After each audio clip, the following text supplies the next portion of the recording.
Welcome to Eat, Drink, Think. I'm Amy O'Neill Hauk. In this podcast from Edible Communities, a network of magazines published across North America, we celebrate all things local and sustainable in the food world. Feeding ourselves and our families while navigating the endless ethical, health, and environmental decisions can be daunting. Labeling and greenwashing can add to the confusion. Making sense of what's on our plates is one of the reasons we're looking forward to today's conversation with Megan Westgate. Megan is the founder and CEO of the Non-GMO Project, a nonprofit that administers a verification program allowing producers to accurately market to customers that their products are not derived from GMO or genetically modified ingredients. Of the project, food policy expert Marion Nessel told me recently they know what they are doing and they're good at it. Consumer Reports, in their ratings of food labels, has given Non-GMO Verified its highest excellent rating. Recently, Megan and her team began a new initiative taking advantage of the success and experience they've gained in the non-GMO movement. They're creating a new certification to verify foods that are free of ultra-processed ingredients called Non-UPF Verified under the Food Integrity Collective. We'll talk with Megan today about this new standard and find out when we'll start to see it on store shelves. Megan, welcome to Eat, Drink, Think. Thank you, Amy. I'm so glad to be here. Well, we're glad to have you. In a recent webinar that's available on your website, you said, humans have an outsized impact on life on Earth, and we're increasingly not functioning well. Restoring human well-being and cognitive function is imperative for the well-being of all life on Earth. Food is the single most significant intervention for recovering baseline capacities for human functioning so we can live consciously and responsibly. I wanted to begin by asking you to reflect on this connection between food and well-being and our collective human effect on the planet because, frankly, seeing food labels and even understanding the rigor and detail that goes into creating them, one might not grasp that they're built upon such an expansive philosophy. Do you mind talking a little bit about that? Yeah, I would love to. I mean, it's a deep passion of mine. And so going back to that first part of humans having an outsized effect, really humans are a keystone species in the biological context of life on Earth, and we have an important role to play in that of tending to life. And what I see is that as we have increasingly become disconnected from our belonging to nature and our place as a keystone species and our responsibility in the web of life, that we are increasingly making decisions that are really directly destructive to all life. And we see the evidence of that all around us, of course. I think that I don't need to depressingly run through the details of that. I think what is maybe less obvious sometimes is the connection between our well-being individually and collectively as a species and those decisions that are destructive to life. So that there's this intimate and interdependent relationship between the way that we are nourishing and tending our own life force within our individual bodies and our ability to show up in right relationship with other living beings, whether that's other humans or the more than human community of life on Earth. And although it's taken me many years, I started working on the Non-GMO Project almost 20 years ago, and I wasn't consciously tracking those connections in this way at that time, but I did instinctively feel that genetic engineering represented this violation of right relationship with belonging to nature and this, reflective of a very dominator, a mindset of separation, first of all, of that nature is something over there that I can tinker with and impose my will on, which, so that right there is problematic from the truth of living systems, that we are all part of the body of the earth, that we all belong to nature.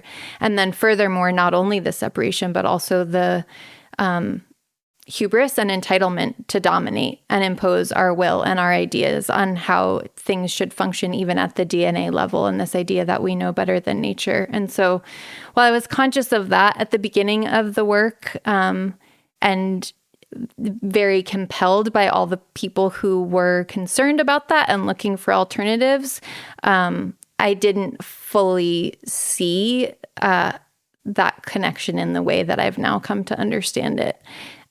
So to your point of like, people might not realize that certifications are grounded in that, I see that like the many certifications related to food integrity somehow have a thread in that tapestry of understanding that the way that we grow and make our food is intimately connected to our experience of belonging to life on Earth. It might not always be fully conscious.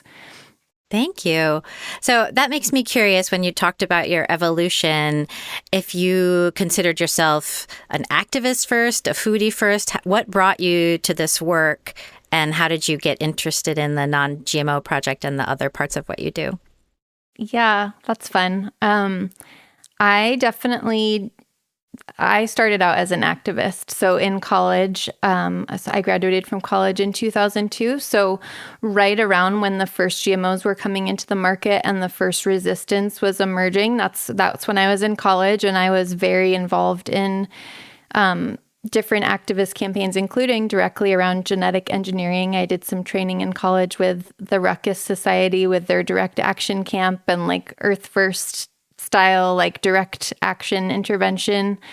And I learned from that, I was involved in organizing a protest in college that resulted in 40 police in riot gear coming in to pry people off buildings. And I was on the negotiation team for that. So I definitely have that lived experience from the activist perspective.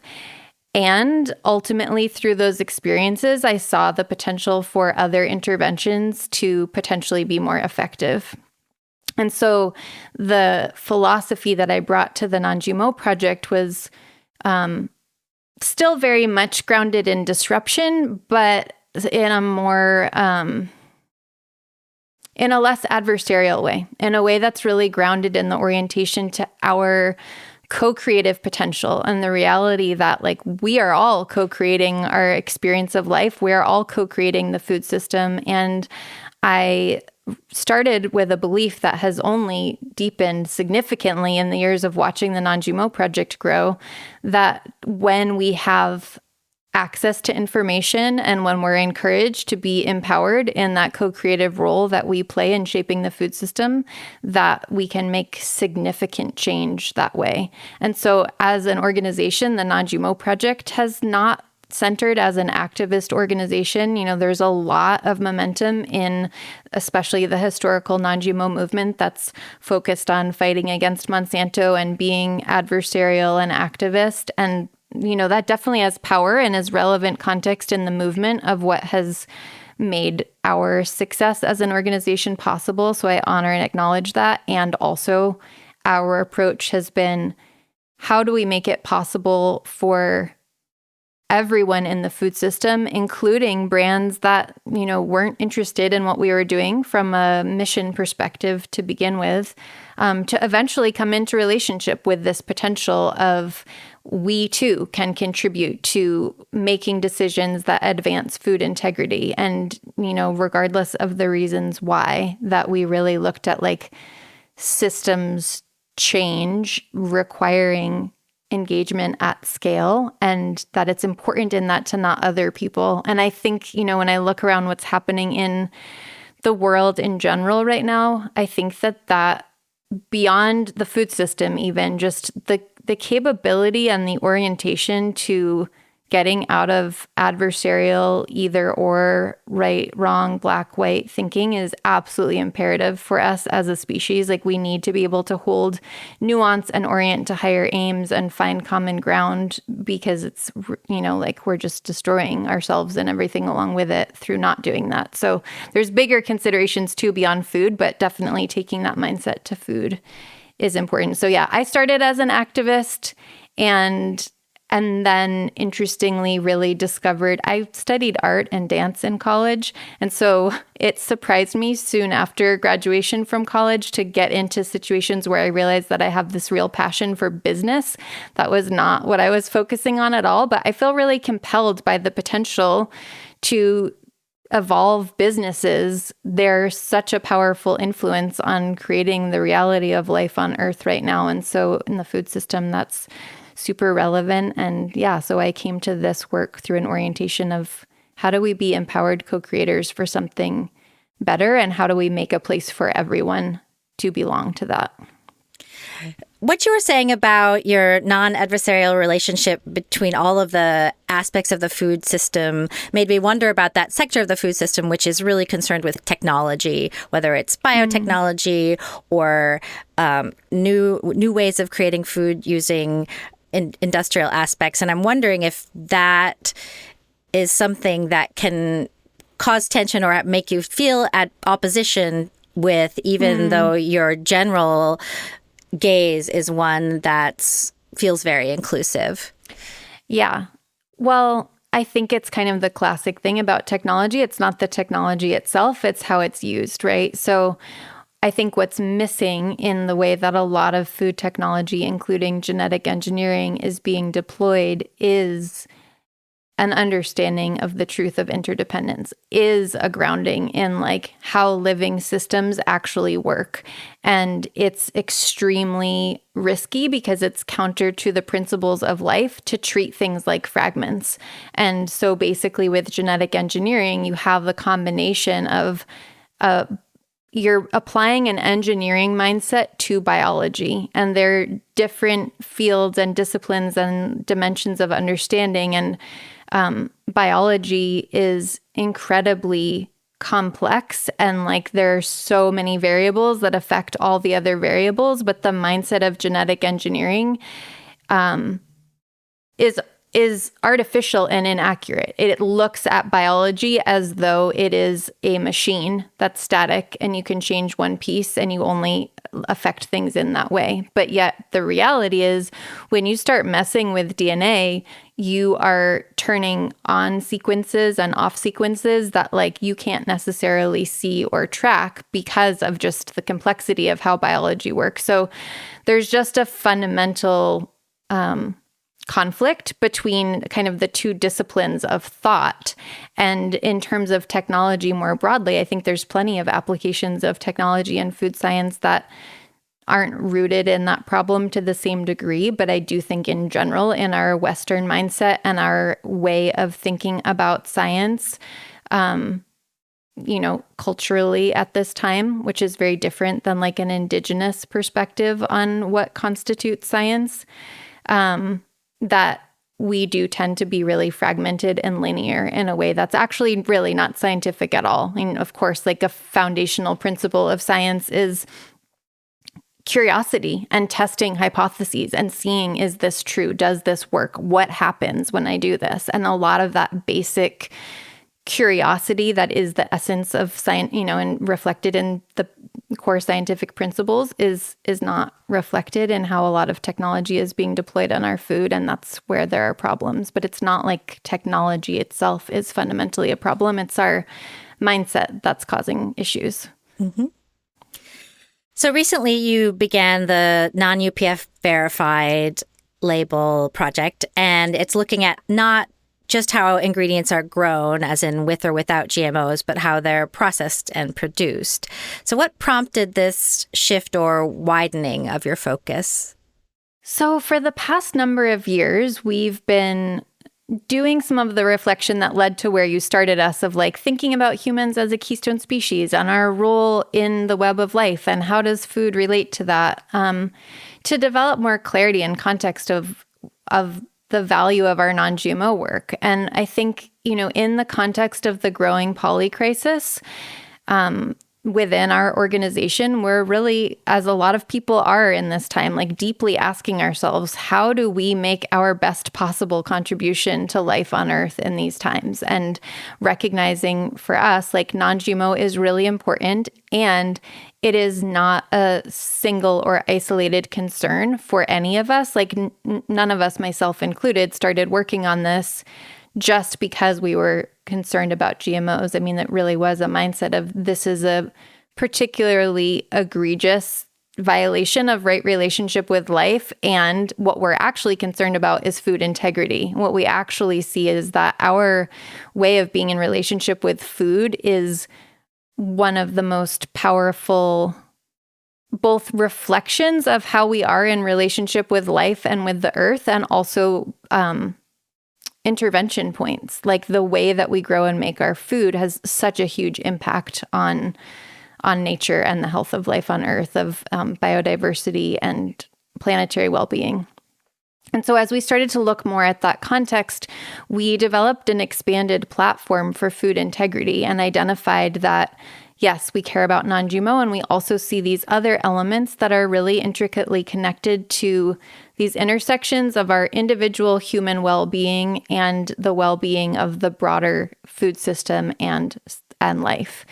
And through that, we got into a whole line of inquiry around regenerative business and development thinking in the school of Carol Sanford, who was an amazing leader in applying the first principles of living systems to how we operate businesses and do our work in the world. And Carol, who passed away last fall in her 80s, was just an incredible leader of taking first principles that she had learned from spending time growing up with her Indigenous grandfather and just like being out and watching the way the world works. And then she grew her capacity to apply that understanding to how businesses work, and did a lot, starting with some incredible work with Colgate in South Africa at the end of apartheid, like applying these ideas of how living systems work to how we actually ensure business effectiveness. And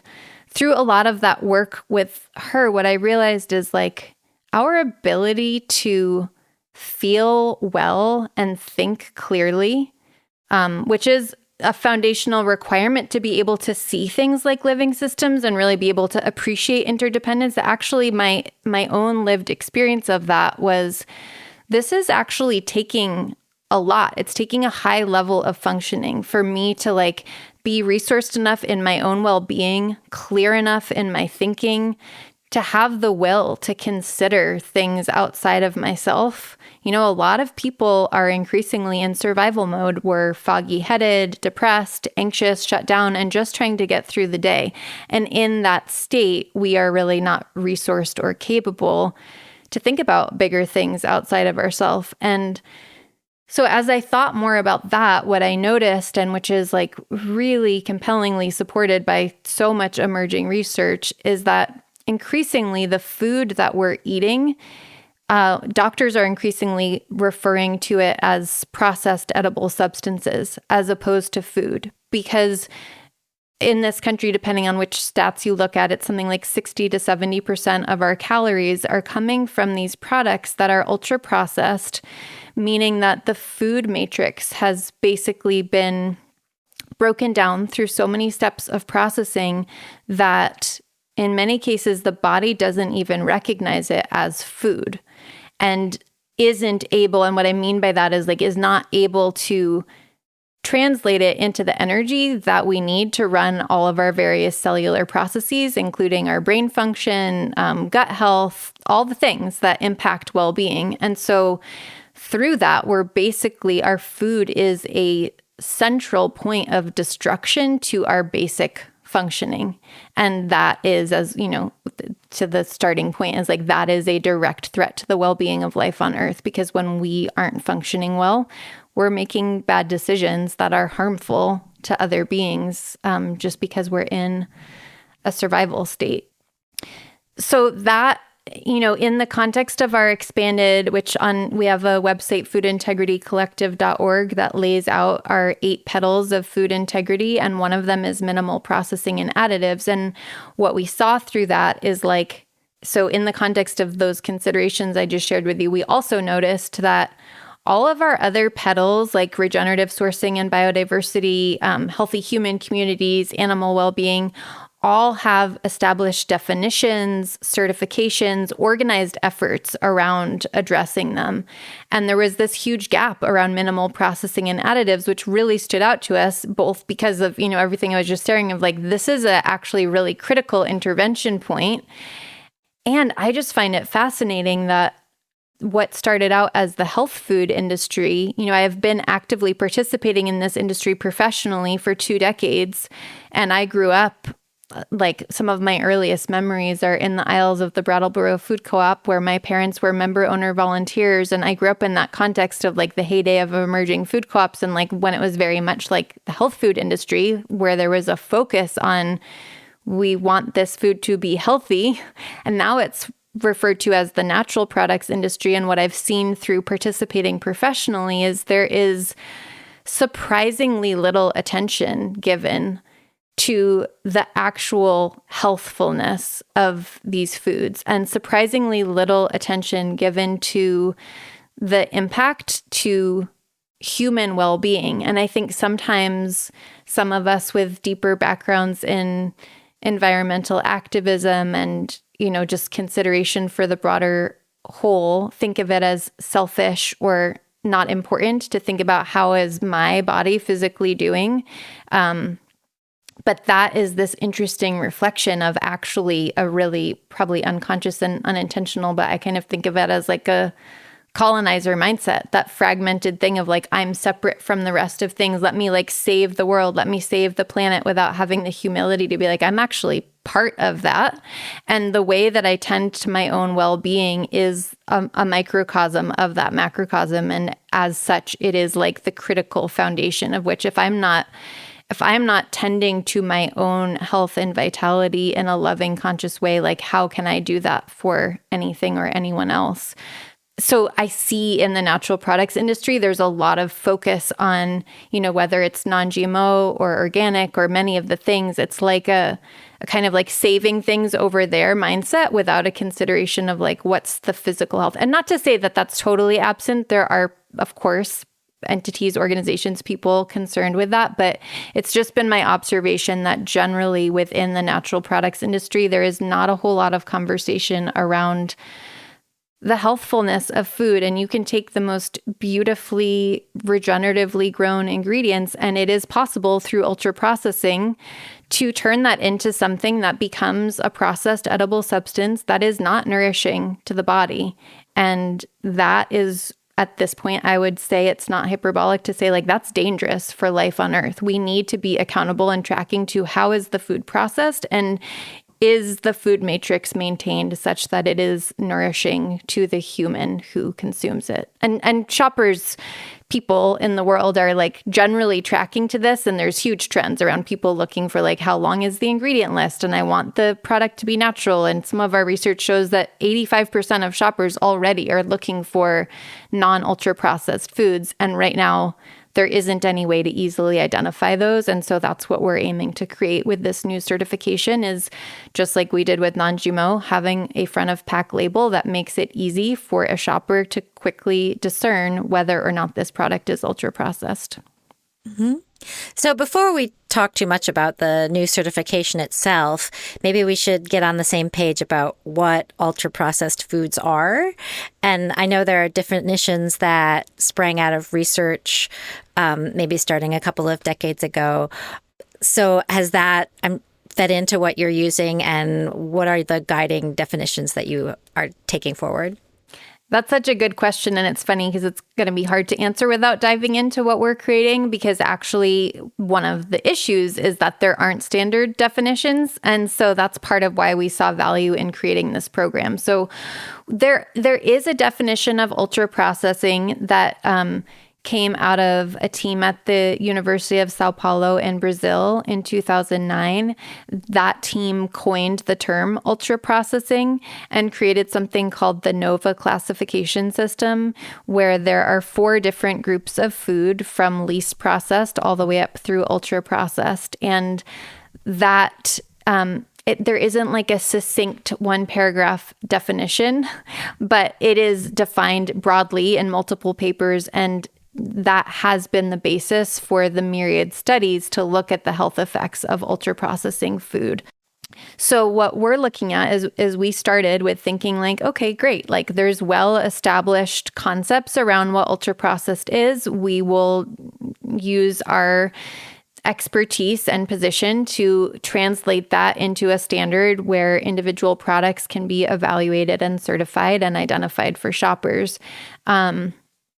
It's funny because I often joke that in the early days of the Non-GMO Project, I came into this, I was working in membership and marketing at the food co-op in Tucson and seeing shoppers ask for non-GMO products. And I really came to it from like a marketing and outreach perspective, thinking like, this will be great. Like, let's figure out which foods are non-GMO and put a cute label and then it was 2 years of incredibly complex technical learning about the food system and about GMOs. And there is some dimension of that. I don't think it's going to take us 2 years, but there's some dimension of that happening again with non-UPF, where we kind of thought, okay, like there is established understanding of what this is. There's been tons of research based on that. We will just apply that to products and figure out how to certify to it. And basically what we realized is that NOVA classification is really helpful for epidemiological research and is based on that. So it's basically looking at dietary patterns, which is really different than individual product evaluation. So basically what I mean by that, and I'll give some specific examples, but the researchers in Brazil were noticing that as more and more packaged food was coming into the country, they were starting to see an increase in different diseases that hadn't been an issue before. And they got curious, is there a relationship between the rise of diabetes, obesity, heart disease, et cetera, and the food that we're eating? And to determine that, they looked at dietary patterns, meaning like what are the things that people are buying and what does that tell us about their overall healthfulness? And so within that, you have I'll just walk you quickly through the 4 NOVA groups. The first group is things that are like not processed at all, just like single whole ingredients, like an apple or some walnuts, just simple whole things. Group 2 is they're slightly processed, but still generally single ingredients, but it includes things like sugar and oil. Because if someone is buying sugar or oil and you're doing epidemiological research, that demonstrates to you that they're cooking at home. Like most people aren't just eating sugar or oil straight. I mean, I'm not saying it's never happened, but like generally the safe assumption is they're taking that home and they're cooking with it. And so in group 3, you basically have combinations of group 1 and 2. So that could be things like baked bread or a ferment. You know, there's nothing wrong with processing. And this is a sticking point that people tend to get hung up on, of like worrying that this is about demonizing all processing. Like, of course, food processing is an important part of not only making food stable and safe, but also yummy. Like there's nothing wrong with combining ingredients. That's all processing, right? Cooking is a process. No problem there. Ultra processing is where you start to be using industrial methods and using industrial ingredients that you wouldn't find in your own kitchen. So at a high level, that's kind of how NOVA thinks about it, is if these are foods that are made entirely or mostly from these ingredients and processes that are not available in your home kitchen. So one of the big problems that we ran into when we started looking at how would we translate this NOVA classification to an individual product evaluation is the oil and sugar. So we can't say that no matter how much sugar or oil in is in this product, like the conclusion isn't the same as it is when a shopper is buying oil and sugar. This is something that has already been industrially produced. And so we have been in dialogue with the team at Nova, and they've encouraged us to design our standards in a way that's grounded in their research and definitions, but also said, for this to have integrity, you're going to have to think about some different things, because evaluating a product is really different than discerning patterns based on lifestyle and shopping habits. So we are now actively in the trenches of figuring this out. And the process that we're in with it is, in addition to Nova, consulting with other researchers, doctors, thought leaders, looking at kind of like what is our current understanding of what are the concerns about ultra processing, which includes, because this label is meant to empower shoppers, it includes looking at what are the assumptions that shoppers, general people, have about what is or isn't ultra processed. It's important to, as much as possible, be meeting those expectations. In case it's relevant, I'll share that we are a nonprofit organization. So like our whole purpose is public benefit, and like we're tracking to this imperative of like increasing food integrity to restore the ability for humans to function well as a keystone species. So like all of the work that we're designing and working on is in that bigger context.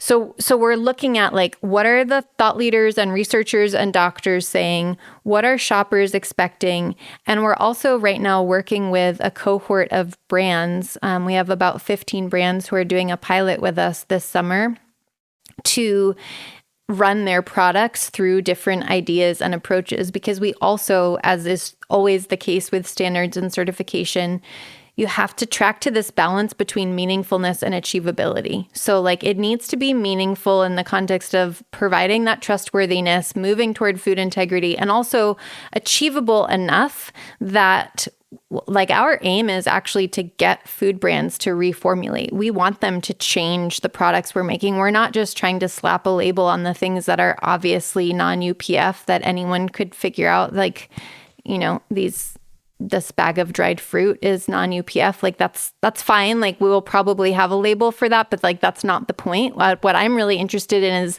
the multi-ingredient processed foods that are the basis for the majority of our caloric intake in this country. How can we evolve those products that people choose for like reasons that are not going to change anytime soon related to convenience and cost? How do we upgrade those options so that busy people on a budget can more reliably find and buy products that are actually food and not processed edible substances? And so in finding that balance, we're working with the brands to figure out what depth of documentation can we get to. One of the things that's really exciting about what we're doing is, and it's been fun talking to different researchers and thought leaders, because no one before has ever engaged brands directly. So all of the work, I should say no one before in the context of non-UPF research. So all of the defining of UPF and study and discussion, it's all been based on just what you can see from an ingredient panel or the outside of a package. And as a certifier, we go much deeper than that. And we get ingredient specification sheets and process flow charts. And we just can find out a lot more about what processes were actually used that you can't tell always. Like you might see rice flour on a label and you don't know from that which types of processes. There's a bunch of different ways to make rice flour and degrees of processing that can go along with that. So it's been fun talking with others who have spent a lot of time thinking and working in this field, of just their eyes light up when they realize like, oh, like you can get access to this whole other dimension of information that we've never been able to see. And so that's another piece that we're bringing to our contribution to how to define this, in a way that's applicable to product evaluation. And so it's really helpful having brands directly engage and, kind of help us pressure test different approaches and ideas to the standard. That makes sense. Can you talk a little bit about, and I know people who, read about food have probably had some exposure to this already, but just give us a fresh take on what are the key health concerns that are addressed by removing or reducing ultra-processed foods in our diet? Yeah, well, there are actually a lot of them. So kind of one of the most helpful comprehensive reviews to look at is in 2024, the British Medical Journal did a comprehensive umbrella review where they looked at 45 different studies. That's what an umbrella review is like not running their own study, but reviewing existing studies. So they looked at 45 different studies, which collectively represented about 10 million participants. And that is the largest review that's been done to date. And it aligns with decades of nutrition and disease research. And there were consistent findings through that UPF consumption is linked to 32 different adverse health conditions. So basically, that was 71% of the health parameters that were in the scope of review in that study came up positive for a correlation with UPF consumption. And so that includes increased mortality, cardiovascular disease, type 2 diabetes, mental health disorders. There's a long list, and interestingly, it really spans all the systems of the body, which goes back to this idea of like when the nature of the disruption is that our bodies actually aren't able to recognize it as food and get the metabolic nourishment that they need. So our cells don't have the energy that they need to do all of their processes. So whether that's brain cells, whether, it's like all these different systems. So it affects mental health, physical health. I mean, it's a little weird to think of those things as separate, but, we all kind of understand what that is. And then there's also the impact on the gut microbiome, which we're continuing to discover so much about what a foundational effect that has on all of our well-being, both emotionally and physically. One of the other interesting things from that study is that there is a dose-response relationship, meaning that the more UPFs that are consumed, it predictably correlates with worse health outcomes. But a positive way of thinking about that is that even small reductions in UPF can have a significant effect. And so there's one study where I believe it was like for every 10% decrease in UPF consumption, there was a 13% increase in reduced risk of diabetes. So I think it's important to understand that it doesn't have to be an all or nothing thing, that even making small changes, having some more staple foods that are available in non-UPF form actually could have very positive health impacts. And there's also an interesting aspect of this multi-systemic effect where it's cardiovascular, metabolic, respiratory, gastrointestinal, mental health. Like it is all of those systems.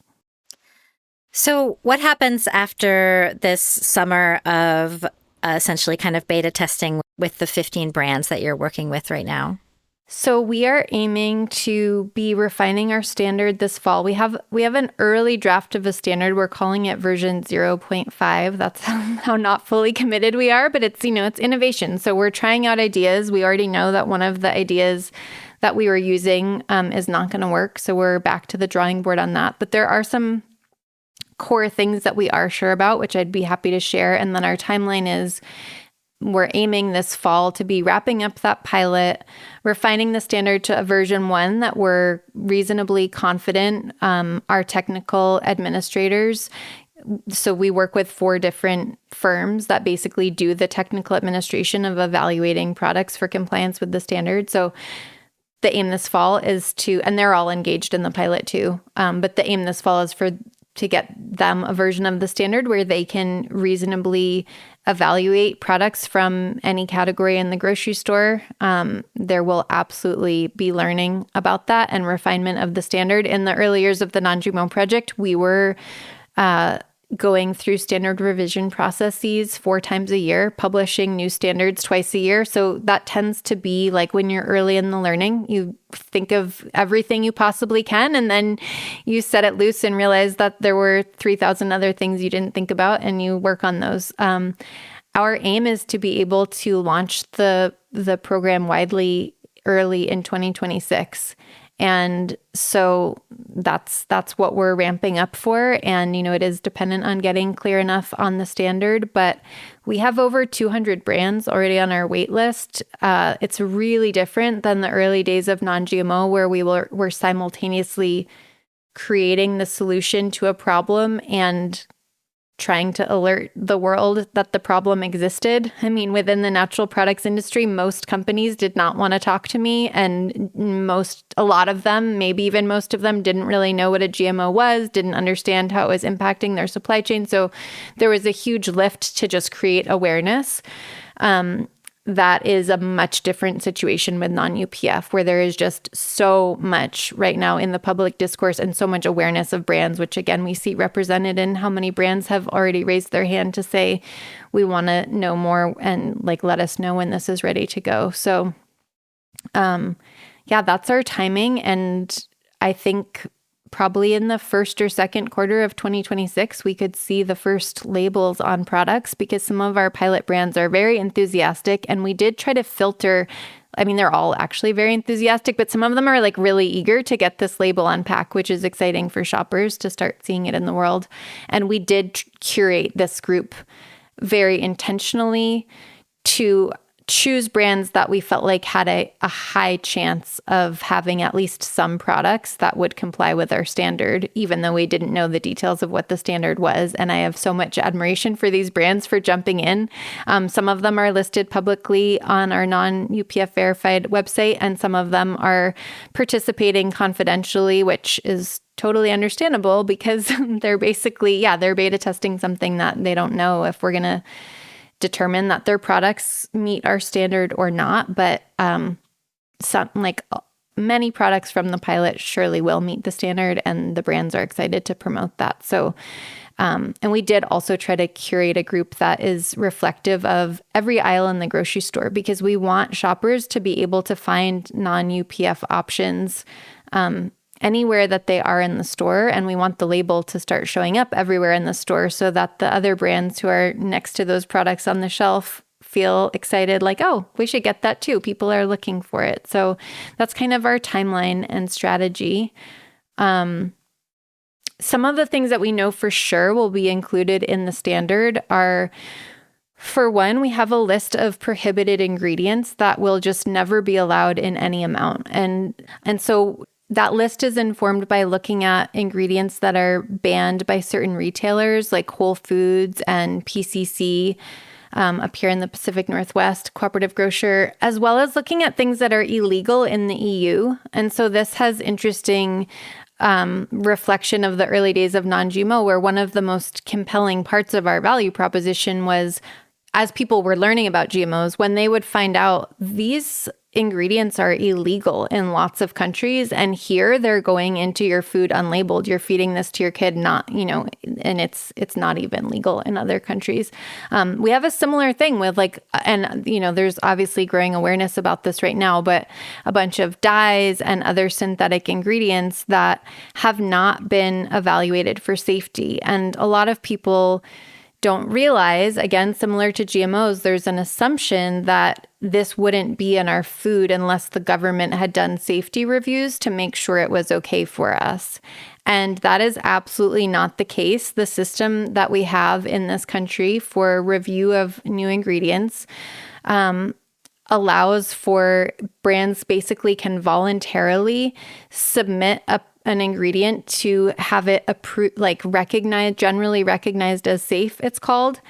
And those reviews and determinations are made usually primarily on data that's provided by the developer of the ingredient.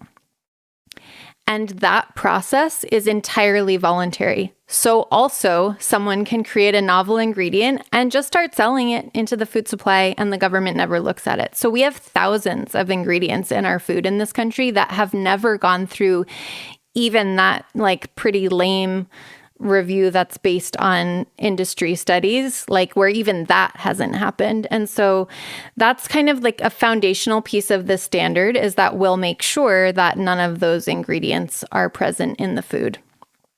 Then the next piece that we know for sure is we are looking at the degree and nature of processing. So we right now have an annex in the standard where we're looking at different types of processing, like thermal processing, mechanical processing, different types of processing like that, and then classifying them as to the degree of, how processed was this ingredient. And that's very complex work. And that's another place where we're doing a lot of learning right now, because to the earlier point about definitions, like no one else has actually gotten into this level of detail of considering, even though it's called ultra processed and non-ultra processed, as I said, no one else has had the insight into the way that the products are actually made that would allow one to classify in detail, like how processed was this?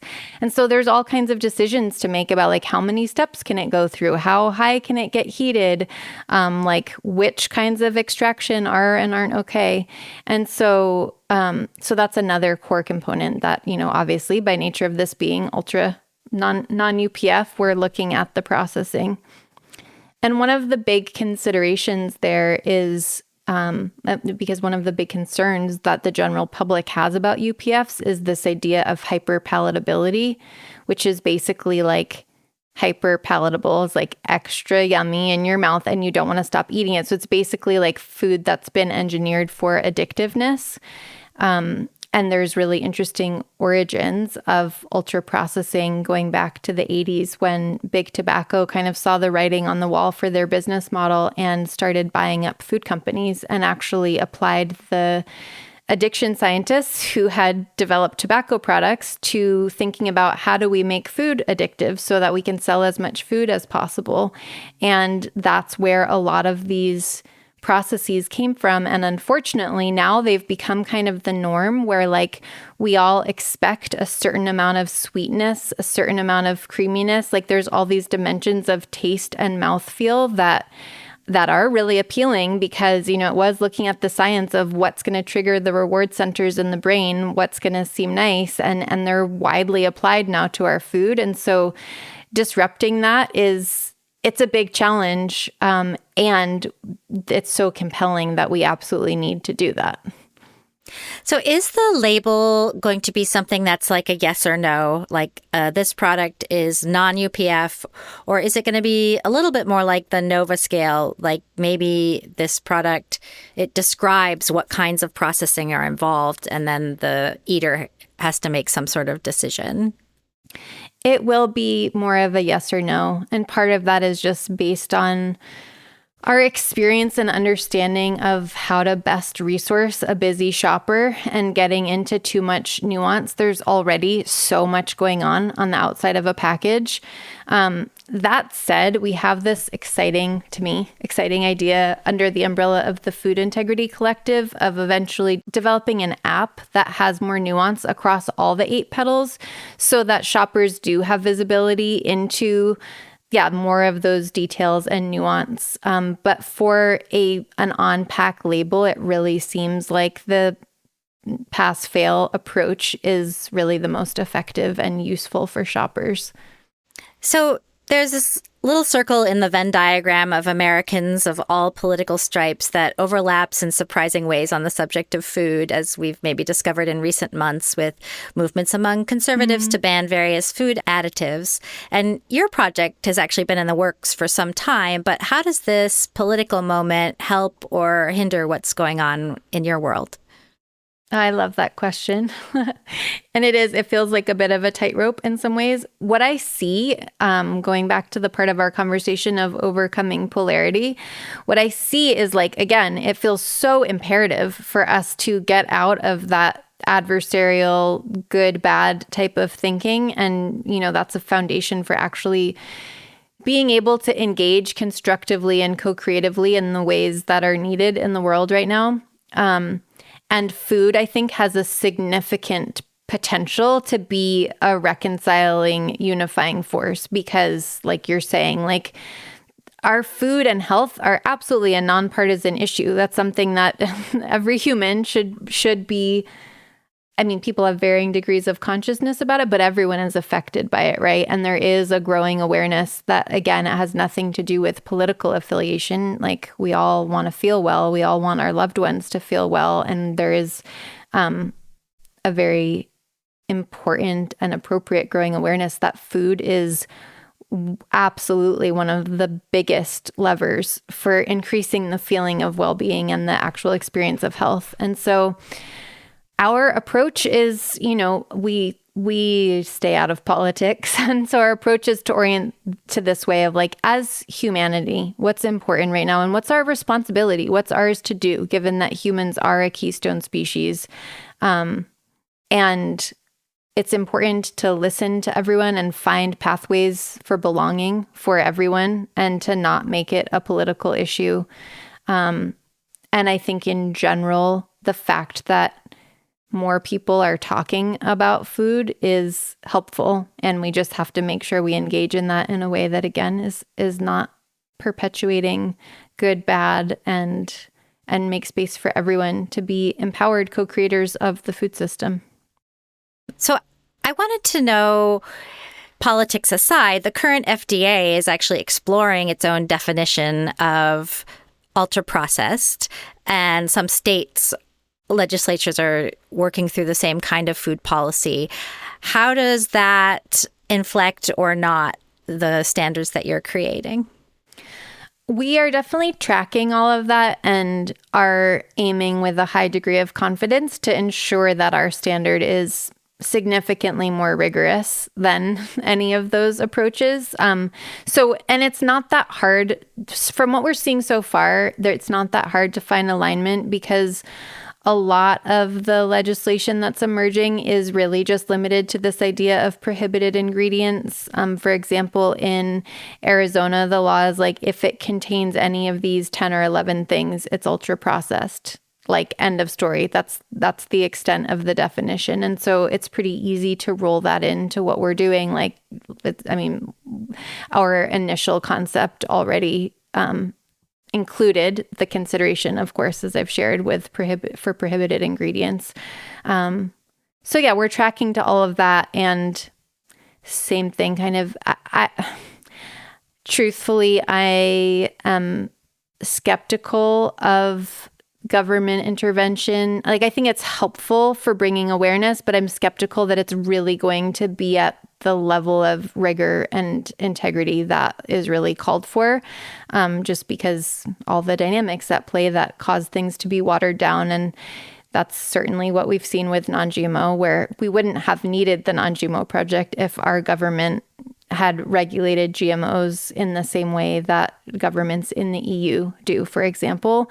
And ultimately, even when GMO labeling legislation was brought forth, it's just like incredibly incomplete and low bar, and left a lot of space still for the value of the Non-GMO Project. So far I'm seeing a similar thing with non-UPF of like, it's helpful that people are engaging and talking about it. It's good for raising awareness. And kind of how I see it is like, with the legislative approaches, there'll be like a bar for things that are considered UPF. And then there's going to be a pretty big gap between that and what is like non-UPF to our standards. And there will be a bunch of stuff in the middle that's neither subject to government regulation nor compliant with our standard. And I suppose those things might, after these definitions are established on a federal level, be able to legally say something like not ultra processed, even though they don't meet the standard of non-UPF verified. They might, though I haven't seen much movement in that direction yet. A lot of the legislation right now is at the state level is focused on school lunches, which is awesome, and just trying to have higher standards for what we're feeding kids in public schools. And so that's where like the Arizona law that I mentioned, I believe, is focused on that. And then there's some stuff happening at the federal level around banning certain dyes and maybe changing the system for grass, generally recognized as safe, which I mentioned, which is currently allowing all of these additives to come into the food supply without any oversight at all.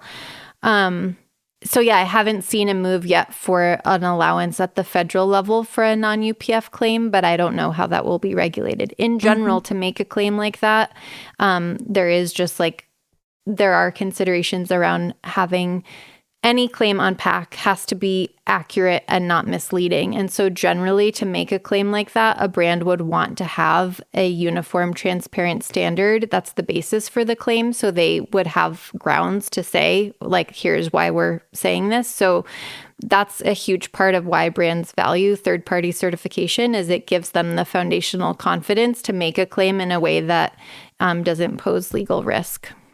So as we wrap up, I just wanted to ask you about an interview that you did with Artie Mangan, published a couple of years ago on the Bioneers website. You said, one of the things that inspires me the most, even 20 years into doing this work, is just seeing the power that eaters have to change the way our food is grown and made. I would love to hear you reflect a little bit about that, because I think as eaters, in the face of corporations and big grocery store chains, we're certainly not starved for choice, but power or agency can seem a little harder to come by.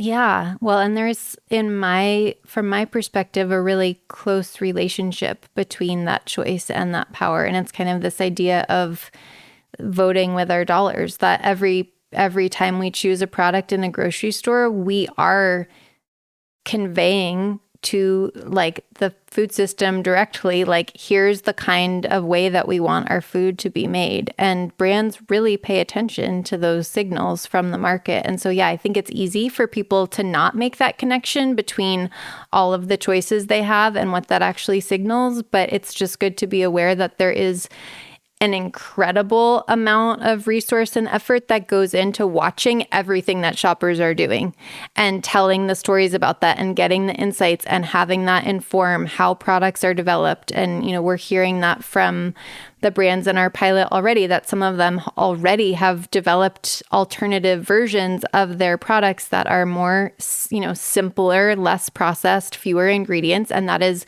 100% because shoppers have asked for that, and shoppers are giving preference to those simpler ingredients.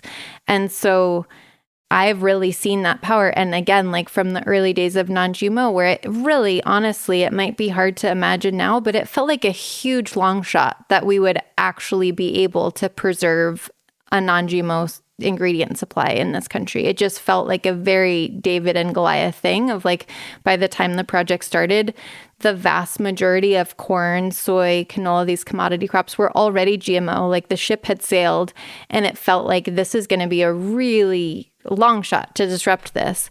And it's because of shoppers saying, actually, yeah, we want non-GMO. Actually, we have questions about what happens to our bodies, our children's bodies, the biodiversity in a field when you do these things. We would rather not be part of that science experiment.